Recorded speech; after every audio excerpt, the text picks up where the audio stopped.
Thank you very much. Thank you, everybody. It's a big day.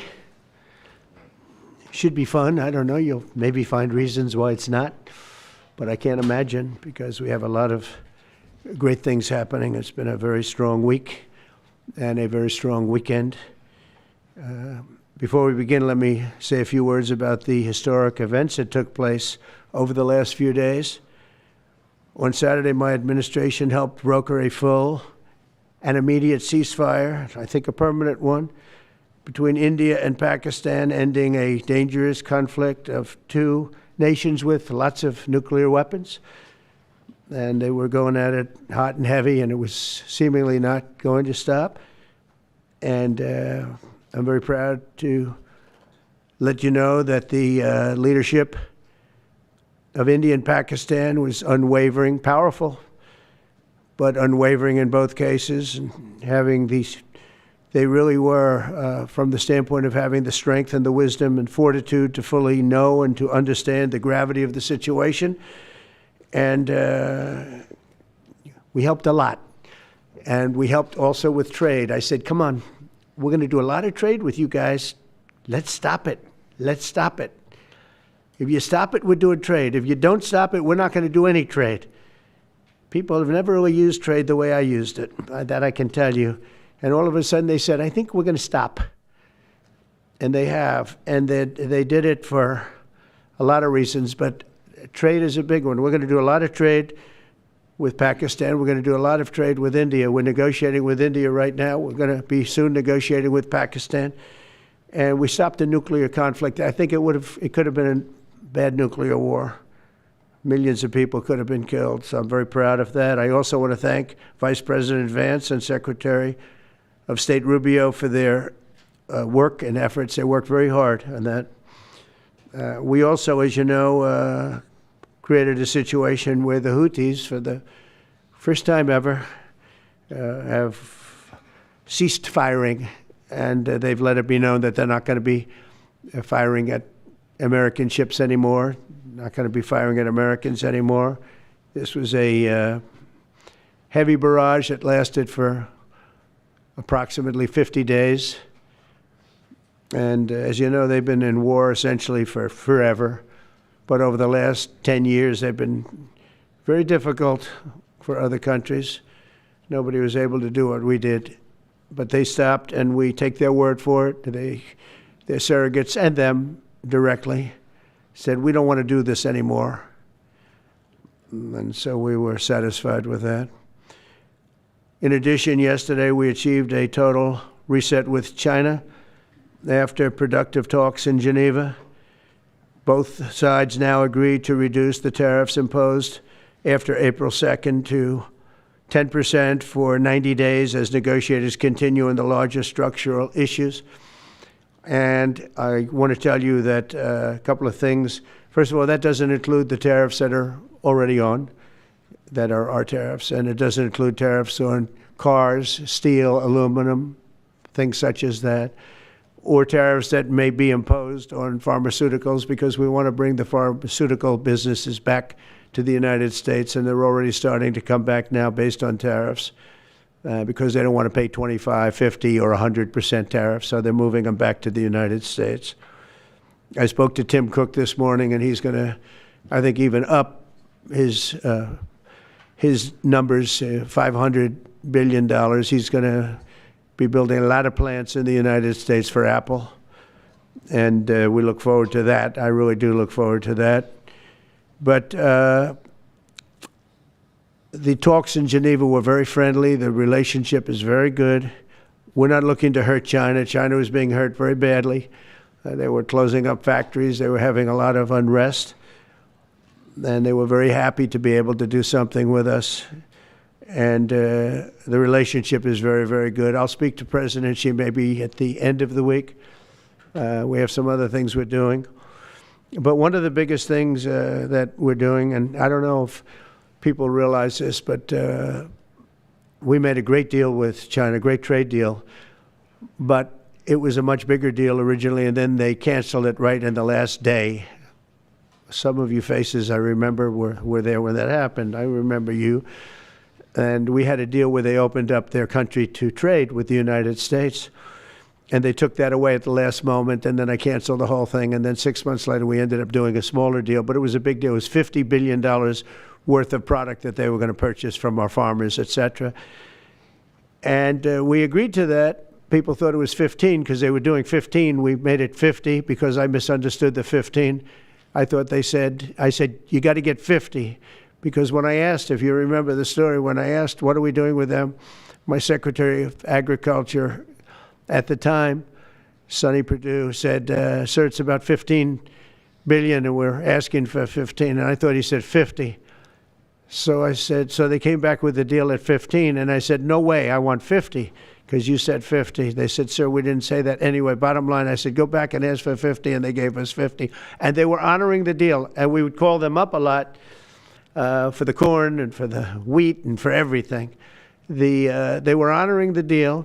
And then when Biden got in, they no longer honored the deal. There was nobody to call. I would call on an average of once every 2 weeks to say, come on, you have to speed it up a little bit. And our farmers were doing great. I said to them, buy more land and bigger tractors, if you remember. That's what happened. But the deal was a very good deal. But the best part of the deal was that we opened up China. China agreed to open itself up to American business to go in. And it would have been a great thing, I think, for China. They would be able to see things that they haven't seen. They would be able to buy products that they have never been able to buy. Would have been great for American business. I think it would have brought unity between China, better unity between China and the United States. And the bottom line is that they canceled it the last day. We were all set to sign it, and then I went a little bit angry. I got a little angry. I said, they canceled the deal. The deal was done. It was all ready to be signed. And people went over, they came back to me, sir, they don't want to sign the opening up China. Well, the biggest thing that we're discussing is the opening up China, and they've agreed to do that. But it's going to take a while to paper it. You know, that's not the easiest thing to paper. But that's the single, I think, to me, some people would disagree. Some people would say we're getting a lot of money with tariffs or whatever. But, you know, especially when you add what we already have. Because remember, we're already getting the 50% on steel and different things. That's not included in these numbers. So you can add that. But the biggest thing to me is the opening up. I think it would be fantastic for our businesses if we could go in and compete with China. It would be a lot of jobs for China. It would be, I think, at a time when they can frankly use the jobs. And that's what we're talking about. So that's a very, very important element to add. So when Scott, I watched him speak the other day, and I think he didn't want to say it, but I said, it's okay to say it. Look, if we don't get it, we don't get it. But if we don't get it, it won't be a positive thing. But if we do get it, I think it's maybe the most important thing to happen. Because if you think about it, we opened up our country to China. They have very few restrictions. And they didn't open their country to us. Never made sense to me. It's not fair. And they've agreed to open China, fully open China. And I think it's going to be fantastic for China. I think it's going to be fantastic for us. And I think it's going to be great for unification and peace. China will also suspend and remove all of its non-monetary barriers. They've agreed to do that. Well, they're very numerous. But again, to me, the biggest thing that came out of that meeting is they've agreed. Now we have to get it papered, but they've agreed to open up China. It's going to be great for everybody. And we'll be seeing 3 primary countries. You know all about that: Saudi Arabia, UAE, Qatar. On Thursday's meeting with Russia and Ukraine is very important. I was very insistent that that meeting take place. I think good things can come out of that meeting. Stop the bloodshed of the horrible, it's a bloodbath.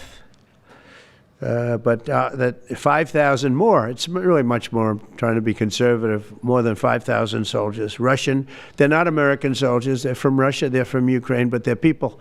They're human souls, and they're being killed at levels that we haven't seen since the Second World War.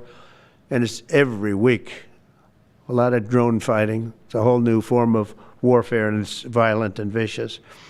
And so but that's it. I'd like to go back to China just for a second. They're very heavy on the fentanyl. We're charging them, as you know, 20% for the fact that they send fentanyl into our country.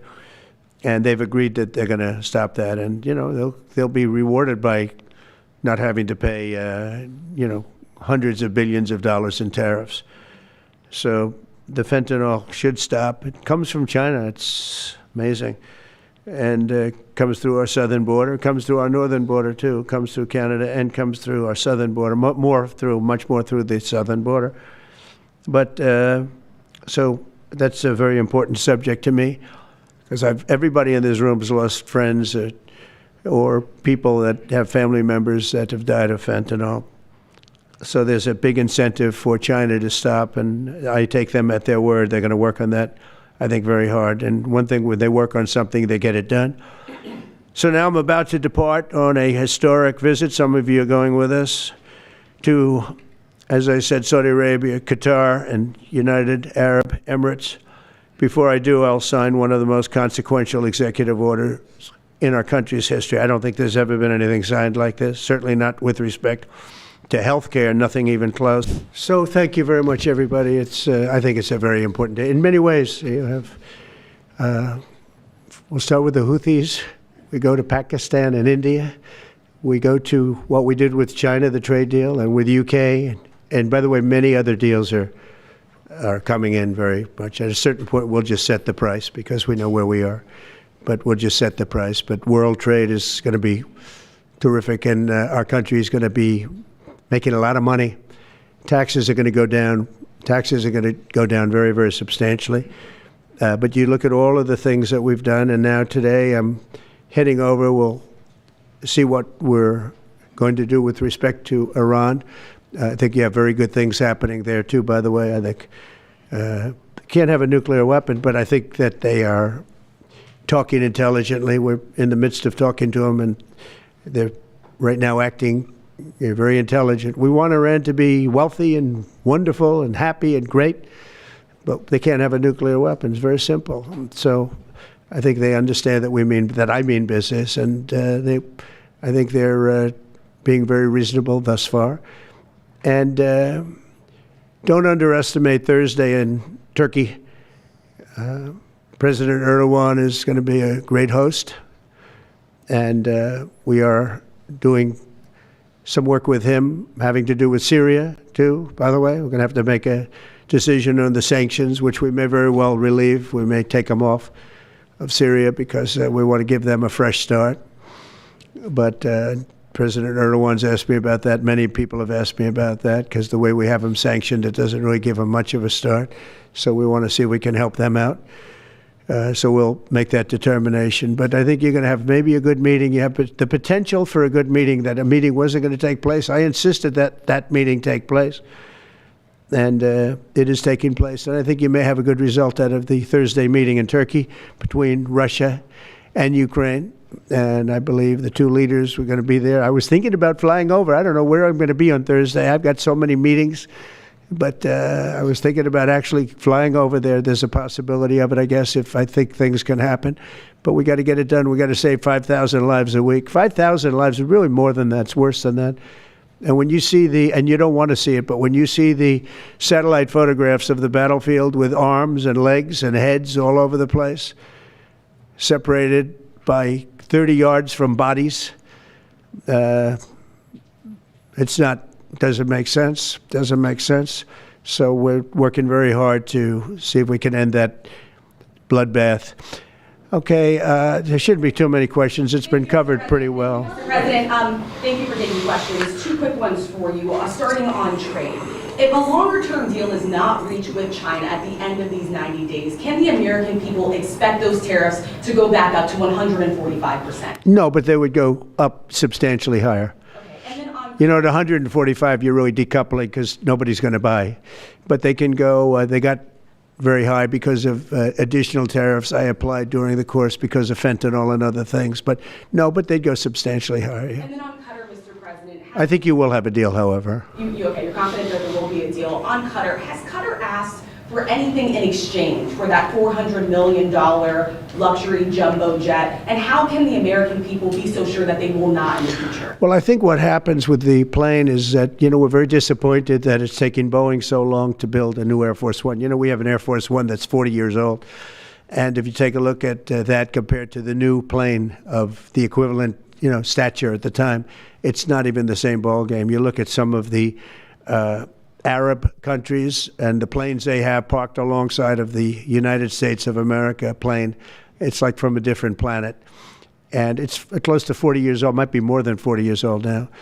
And we, when I first came in, I signed an order to get it built. I took it over from the Obama administration. They had originally agreed. I got the price down much lower. And then when the election didn't exactly work out the way that it should have, a lot of work was not done on the plane because a lot of people didn't know. They made change orders that were so stupid, so ridiculous. And it ended up being a total mess, a real mess. And when I came back, I said, by the way, what's going on with the Boeings that are coming in? Well, sir, they're way behind. And they are. They're way behind. They were way behind. Another mess that I inherited from Biden. And it's going to be a while before we get them. And I think Qatar, who has really, we've helped them a lot over the years in terms of security and safety. I think they, and very, very nicely, and I have a lot of respect for the leadership and for the leader, Qatar. And I think they knew about it because they buy Boeings. They buy a lot of Boeings.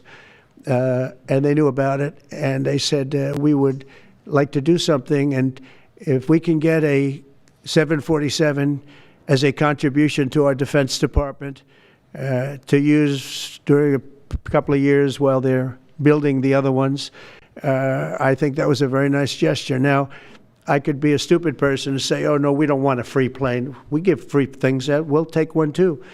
And it helps us out because, again, we're talking about we have 40-year-old aircraft. The money we spend, the maintenance we spend on those planes to keep them tippy-top is astronomical. You wouldn't even believe it. So I think it's a great gesture from Qatar. I appreciate it very much. I would never be one to turn down that kind of an offer. I mean, I could be a stupid person and say, no, we don't want a free, very expensive airplane. But I thought it was a great gesture. And I think it was a gesture because of the fact that we have helped and continue to, we will continue to, all of those countries, Saudi Arabia, UAE, Qatar, and others. We keep them safe. If it wasn't for us, they probably wouldn't exist right now. And I think this was just a gesture of good faith.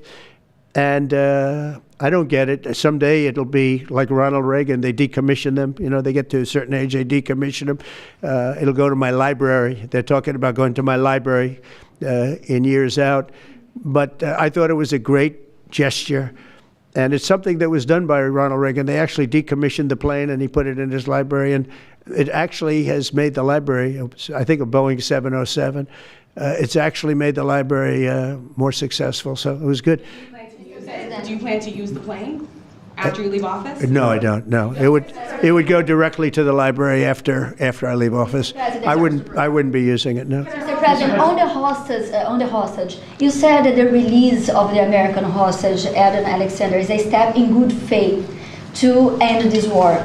Do you expect any progress, or perhaps announcement on ceasefire during your trip to the Middle East? We hope that we're going to have other hostages released too, as you know. So when I met with the hostages 3 weeks ago that were there for quite a while, you remember the 10 people that came in, mostly young people. 1 or 2 were a little bit older.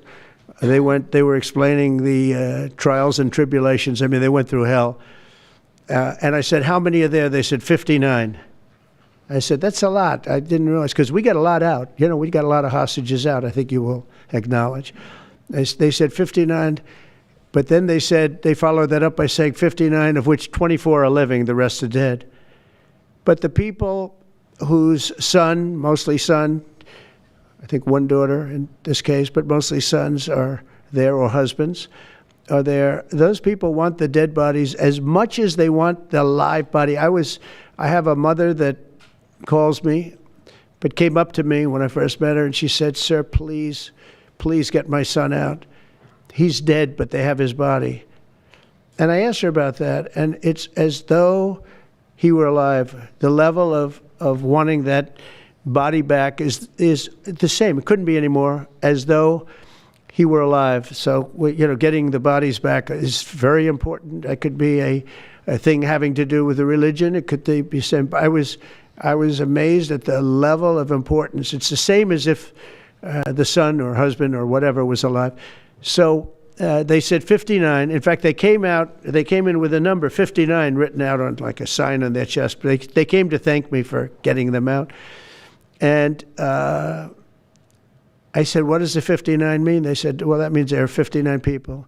But then they said, but 24 are living. Now it's 21. The number's 21. So now it's actually, we'll get Etan today. We think we're getting him today. So it's 20. So they have 20 live hostages there. The rest are dead bodies.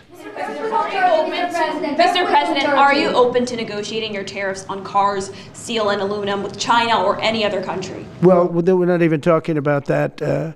We're bringing the car business back into this country. We have commitments, and not only commitments, they've already started construction on many plants. They've left Mexico in a few cases. In a few cases, they've left Canada. They're not going to build in Canada. They're going to build here because we have the market, and the tariffs have been amazing. The election and the tariffs. November 5th was a big day, and on top of that, of course, you wouldn't have the tariffs without the election, I guess, if you look at it. But we have at least 11 committed massive car factories that are going to be built, that are in the process of being built.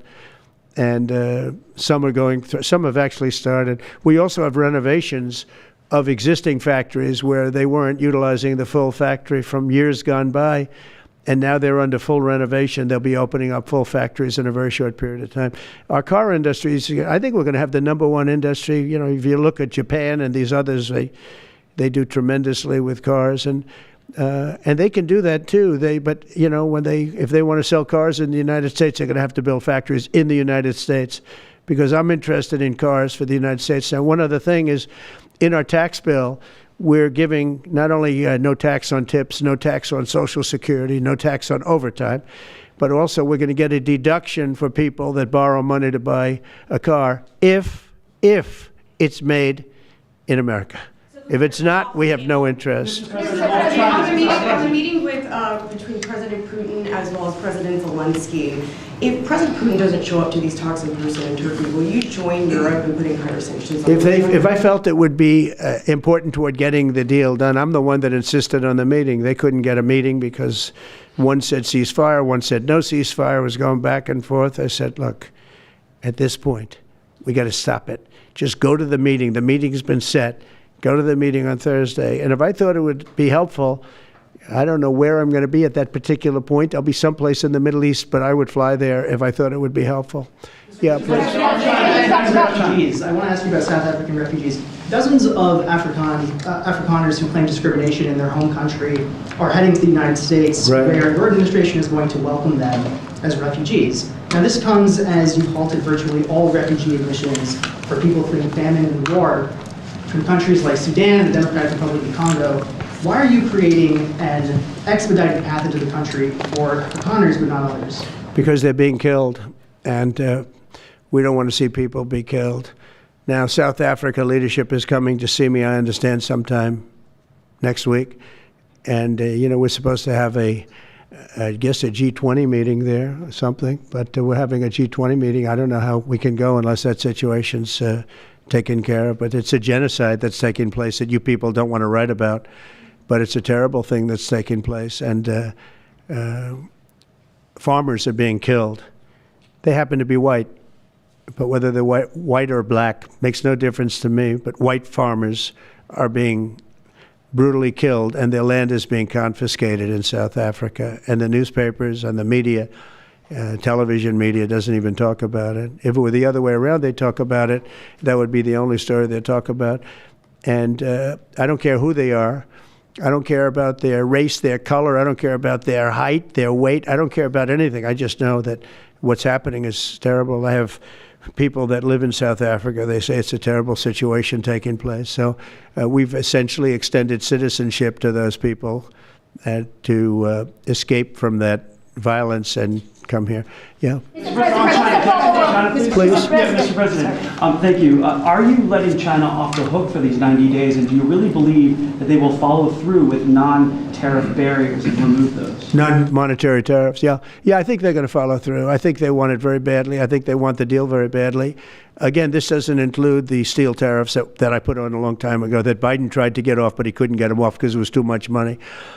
You know, I took in hundreds of billions of dollars from China, what a lot of people don't know, but we put on the tariffs originally. And if I didn't do that, we wouldn't have a steel industry today. Now we have a thriving steel industry. It'll be thriving much more with what we're doing because this is the next level. But it doesn't include that, doesn't include cars, doesn't include pharmaceuticals when we do that. And the reason we're doing that will be to get them to come back in the country. You know, there are, again, I always say it because a lot of people forget, but if a company like Eli Lilly, which is making a massive investment in the United States right now, they're building many, many plants. They've already started like 7 of them, many plants, but they are not going to be tariffed. There's no tariff cost. So they're all doing that. They're all coming back to the United States. I mean, I'll tell you what, I hope I get the benefit of watching this because, as president, because, you know, it takes a little while to do this stuff. And we're doing it early in the administration. If you think of it, we have, I believe, if you look at the real total, it's over $10 trillion committed for plants and factories.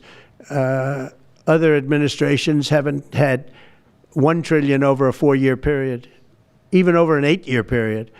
We have over $10 trillion committed in one form or the other over 2 months. Give me a break. I'm here 3, but let's give me a break on the first month. We want to get acclimated. But, you know, but if you think about it, it's really 2 months. And so in 2 months, we have an investment already of over $10 trillion. And other presidents haven't had that done over a year, over 4 years in some cases. It's unprecedented. There's never been anything like it. It's a very exciting time in America. Thank you very much, everybody. Thank you. I'll sign that, yeah. Mr. President, are you ready to impose sanctions on Russia if Putin doesn't agree with the 30-day ceasefire? I have a feeling they're going to agree. I do. I have a feeling. And who's in charge of the countries? Let's see what happens. No European countries. Who's involved, Mr. President, in the negotiations? The budget bill negotiations are taking place. Who in your administration is in charge of that while you're gone? Is it Everybody, JD and Vance, Bobby, from the Besson? standpoint of medical, this group behind me, I mean, I think it's the best group ever assembled. In terms of medical, I think you're going to see a tremendous cut. I don't think, I mean, I know you're going to see it in Medicaid and Medicare. That cut will be massive because drugs are 50-60% of the cost. So Medicaid costs are going down and Medicare costs are going down because of what we're doing today. And there's no, it's not like, oh, gee, well, maybe it won't happen. It's going to happen because the other countries have no choice. Now, the drug companies are going to have to say, listen, if you don't pay more, we're not going to give you the drug, and they're willing to do that. So that's it. They have to, we have to equalize. Mr. President, what is Mr. Price controls? Say it? How do you respond to the fact that this... It's not price control, no. What was price control is before. If you want to talk about price control is what they were doing. They were making us pay. They set a price, and they said, here's what we're going to pay. And anything else charge America. Because at that time they had a very stupid president, and it really went crazy during the last 4 years. And remember this, the Democrats are the ones that allowed this to happen. They were the ones that were the protector of this pricing system. And I think it's going to be very hard. You'll have to ask Democrats, are they going to vote against the one great, big, beautiful deal that's being negotiated now, tax cuts, etc. We're now on top of the tax cuts and regulation cuts, all the things. Now you're going to say that the price of your medicine is going down by 60, 70, 80%. You're going to vote against it? I think a lot of Democrats are going to be forced to do something that their leaders are going to beg them not to do, and that's vote for the bill. I don't see how they can vote against it. How can they vote against it when drug prices, drugs and pharmaceuticals are going to be down 70, 80%? It's going to be very interesting. Mr. President, what do you say to people who view that luxury jet as a personal gift to you? Why not leave it behind? You're ABC fake news, right? Why not? Because only ABC, well, a few of you would. Let me tell you, you should be embarrassed asking that question. They're giving us a free jet. I could say, no, no, no, don't give us, I want to pay you $1 billion or 400 million or whatever it is. Or I could say, thank you very much. You know, there was an old golfer named Sam Snead. Did you ever hear of him? He won 82 tournaments. He was a great golfer. And he had a motto: when they give you a putt, you say, thank you very much. You pick up your ball and you walk to the next hole. A lot of people are stupid. They say, no, no, I insist on putting it. And then they putt it and they miss it. And their partner gets angry at them. You know what? Remember that, Sam Snead. When they give you a putt, you pick it up and you walk to the next hole and you say, thank you very much. Respectfully, sir, as a businessman, some people may look at this and say, have you ever been given a gift worth millions of dollars and then not received anything? It's not a gift to me, it's a gift to the Department of Defense. And you should know better, because you've been embarrassed enough, and so has your network. Your network is a disaster. ABC is a disaster. Here is the bill. Bobby, come on over here. Now you're talking about trillions and trillions of dollars. Thank you very much, everybody. Mr. President, a quick question about Turkey. Thank you very much. Thank you, sir. 偷偷告诉大家，我最近发现了新法宝 Royal Face 逆时奇迹系列，它有活肤露、全效精华，还有精华霜。尤其我皮肤比较偏干，所以我非常的注重保湿。保湿做得好，肌肤自然烹润。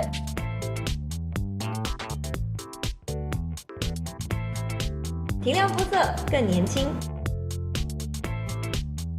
抚平皱纹超有感，而且气色变好。用心保养，每天都更美一点。